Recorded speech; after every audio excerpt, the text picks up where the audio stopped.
buổi nào ngó lùng pogi kanei ti ling lâu he lin thiếp gia đình cái hiền ngã gì na hung luôn na nay hung tàu bi cả se nay đông xa nghe một chung vô mà đình thấy đi nay đông xa nghe tuy bi kinh nong gió đi cả hát gì na linh có vang nay bộ đi nay đông xa nghe cái hi thấy na chung nhìn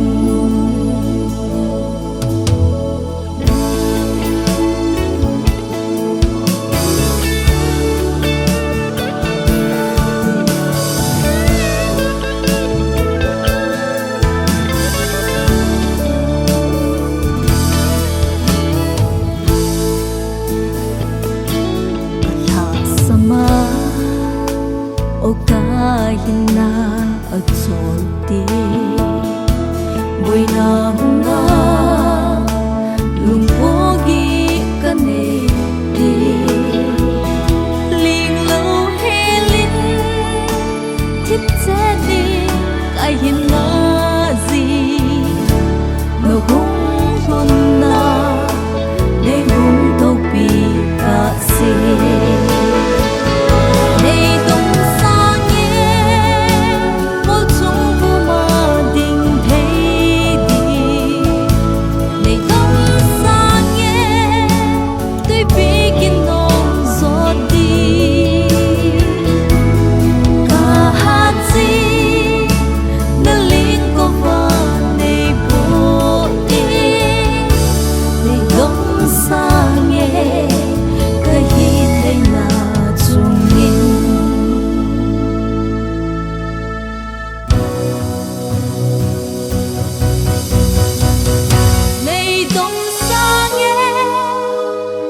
sống vô mà đình thấy đi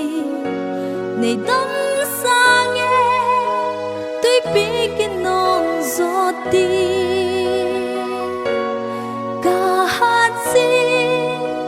nó linh có vang này bộ đi này đắm xa nghe cái hi thế na chung nhìn